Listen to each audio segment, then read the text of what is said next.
ಅಂದರೆ B J ಪಿಯಲ್ಲಿ ಇವತ್ತು ಯಡಿಯೂರಪ್ಪನವ್ರಿಗೆ Karnataka B J P lease ಕೊಟ್ಟಿದ್ದೀರಾ ಅಥವಾ ಆ ಕುಟುಂಬಕ್ಕೇ ಮಾರ್ಕೊಂಡು ಬಿಟ್ಟಿದ್ದೀರಾ ಅನ್ನುವಂಥ ಪ್ರಶ್ನೆ ಇವತ್ತು ರಾಜ್ಯ ಜನರಲ್ಲಿದೆ.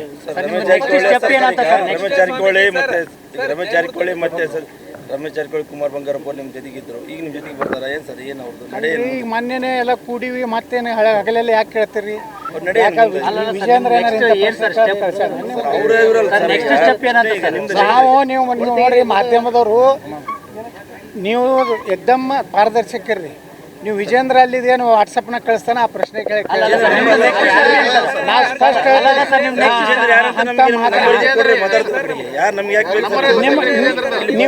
ನೀವಂತ ಕೇಳ್ತಾರಲ್ಲ, ನೀವು ಬರೀ ಒದರಾಡೋದಿದ್ರೆ ಬರಬೇಡ ಗೆಟ್ ಔಟ್.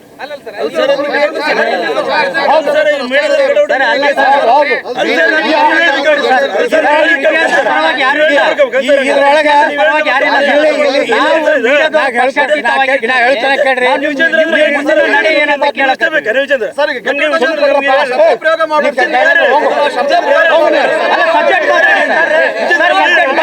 ನೀವು ಮಾತಾಡಿ ನೆಕ್ಸ್ಟ್ ಸ್ಟೆಪ್ ಏನಂತ ನಿಮ್ಮ ನಿರ್ಧಾರ ಏನು ಸರ್? ನೀವು ಸುಮ್ಮನೆ ಬ್ರದರ್ ಅವ್ರು ಹೇಳ್ತಿದ್ರು ಫೋನ್ ನಂಬರ್ ನೀವು ಯಾಕೆ ಮಾತಾಡ್ತೀರ ಸರ್? ನೆಕ್ಸ್ಟ್ ನಿರ್ಧಾರ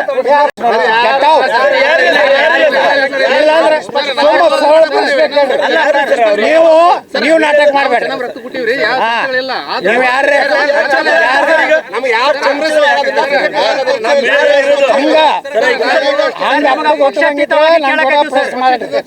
ನೀವೆಲ್ಲರೇ ವಿಜೇಂದ್ರ ಕಡೆ ರೊಕ್ಕ ತಿಂದು ಕೇಳೋ ಪ್ರಶ್ನೆ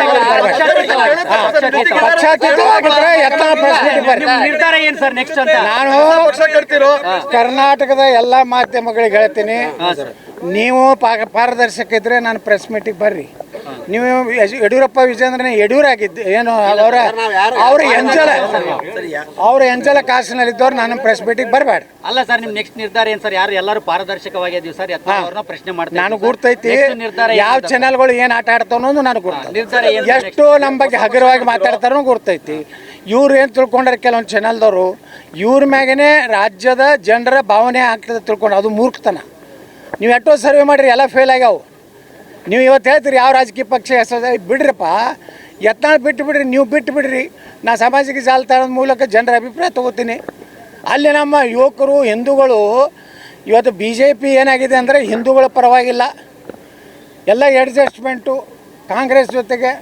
ಯಾಕಂದರೆ ಯಡಿಯೂರಪ್ಪ ಮತ್ತು ಅವನ ಮಗಂದು ಸಾಕಷ್ಟು ಹಗರಣದವು, ಪೋಕ್ಸೋ ಹಗರಣದ. ಇವತ್ತೇ ರಾಜ್ಯ ಸರ್ಕಾರ ಕೋರ್ಟ್ನಲ್ಲಿ ಸರಿಯಾಗಿ ವಾದ ಮಾಡಿದ್ರೆ ಯಡಿಯೂರಪ್ಪ ಜೈಲಿಗೆ ಹೋಗ್ತಾನೆ. ಸಾವಿರಾರು ಕೋಟಿ ರೂಪಾಯಿ ಲೂಟಿ ಮಾಡಿದ್ದಾನೆ. ಅವರು ಹಣ ಕೊಟ್ಟು ಕೆಲವೊಂದು ಮಂದಿ ಖರೀದಿ ಮಾಡಿರ್ಬೋದು. ಆದರೆ ಒಂದು ಮಾತು ಹೇಳ್ತೀನಿ, ನಾನು ಇಡೀ ರಾಜ್ಯ ಸುತ್ತೀನಿ, ಎಲ್ಲ ರಾಜ್ಯದ ಜನರ ಅಭಿಪ್ರಾಯ ತಗೋತೀನಿ.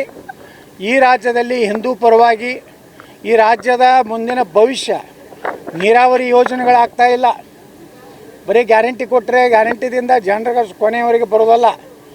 ಇವತ್ತೇನಾದರೂ ಕರ್ನಾಟಕದಲ್ಲಿ, ಉತ್ತರ ಕರ್ನಾಟಕದಲ್ಲಿ ಸುಮಾರು 17,70,000 ಎಕರೆ ನೀರಾವರಿ ಆಗುವಂಥ ಕೃಷ್ಣಾ ಮೇಲ್ದಂಡೆ ಯೋಜನೆ ಕೆಲಸ ಆಗಿಬಿಟ್ರೆ ಉತ್ತರ ಕರ್ನಾಟಕ ಜನ ಬೇರೆ ರಾಜ್ಯಗಳಿಗೆ ದುಡಿಲಿಕ್ಕೆ ಹೋಗುವಂಥ ಅವಶ್ಯಕತೆ ಇಲ್ಲ. ಆದರೆ ಯಾರೂ ಮಾಡಲಿಲ್ಲ. ಯಡಿಯೂರಪ್ಪ ಸಹಿತ ಮೋಸ ಮಾಡ್ದ. ನಮಗೆ ಬಿಜಾಪುರನಲ್ಲಿ ಭಾಷಣ ಮಾಡಿದ್ದೆ, 25,000 ಕೋಟಿ ಕೊಡ್ತೀನಿ ನಾವು ಮುಖ್ಯಮಂತ್ರಿ ಆದ, 2,500 ಕೋಟಿ ಕೊಡಲಿಲ್ಲ. ಇದೇ ಗೋವಿಂದ ಕಾರಜೋಳರಿಗೆ ಕೇಳಿರಿ, ಭಾಳ ಅವರ ಅಭಿಮಾನಿಗಳಿದ್ದಾರೆ. ನೀವೇ ನೀರಾವರಿ ಮಂತ್ರಿ ಇದ್ರಿ, ಎಷ್ಟು ಕೋಟಿ ಖರ್ಚು ಮಾಡಿದ್ರಿ ನಮ್ಮ ಕೃಷ್ಣಾ ಮೇಲ್ದಂಡೆ ಯೋಜನೆಗೆ? ಈ ರೀತಿ ವೀರಶೈವ ಲಿಂಗಾಯತರಿಗೆ ಮೀಸಲಾತಿಯನ್ನು ತಪ್ಪಿಸೋದೇ ಯಡಿಯೂರಪ್ಪ ವಿಜೇಂದ್ರ. ನಮ್ಮನ್ನೆಲ್ಲ ಹೊಡೆಸ್ಬೇಕು, ನಮ್ಮನ್ನೆಲ್ಲ ಜೈಲಿಗೆ ಹಾಕ್ಸ್ಬೇಕಂತ ಹೇಳಿ ಬೆಂಗಳೂರಿನ ಸೆಂಟ್ರಲ್ ಜೈಲಿನ ಒಬ್ಬ IPS ಅಧಿಕಾರಿ ಅದನ್ನು ಲಿಂಗಾಯತ, ನಾವು ಅವನು ಕೊಟ್ಟು ಕಳಿಸಿದ್ದ ಈ ವಿಜೇಂದ್ರ. ಈಗಲೂ ಅವ್ನು ಚಮಚಗಿರಿ ಮಾಡ್ಕೊತಾ ಇರತ್ತಾನ IPS ಆಫೀಸರು. ಯಾರಿದ್ದ ಅದಾನೆ ನಿಮಗೆಲ್ಲ ಗುರ್ತಿರ್ತೈತಿ. ಸುಮ್ಮನೆ ಇವೆಲ್ಲ ನಾಟಕ, ನೀವೆಲ್ಲ ಮಾಧ್ಯಮದ ನಾಟಕ ಕಂಪ್ನಿ ಬಂದ್ ಮಾಡಿದ್ರು.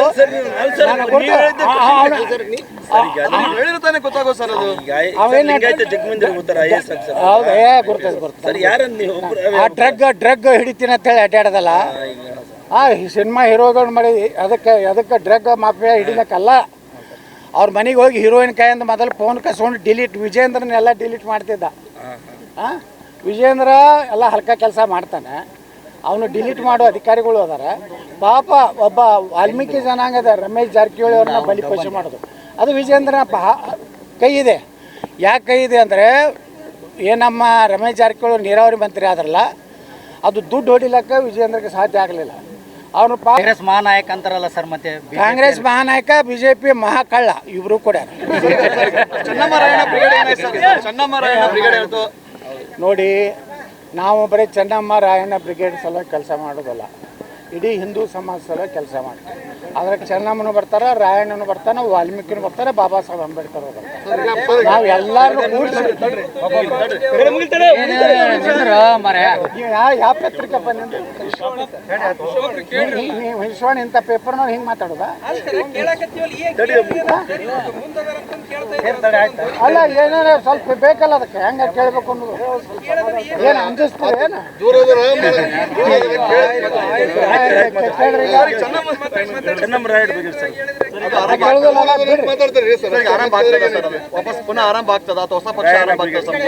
ನೋಡಿ. ನಾನು ಇನ್ನ ಅಭಿಪ್ರಾಯ ಸಂಗ್ರಹ ಮಾಡ್ತೀನಿ. ನಾವು ವಿಜಯದಶಮಿ ತನ ಅಭಿಪ್ರಾಯ ತಗೋತೀವಿ.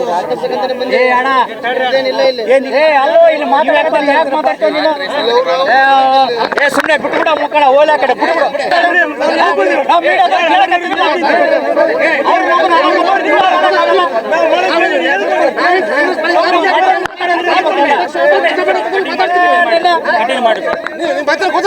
ಅವ್ರೇನೋ ಹೇಳಕತ್ತಿರ್ತಾರ, ನೀವೇನೋ ಹೇಳ್ತೀರಿ.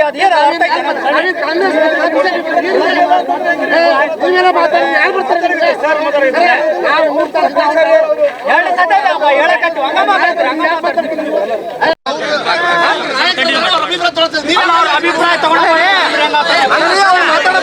ಬಿಡ್ರಿ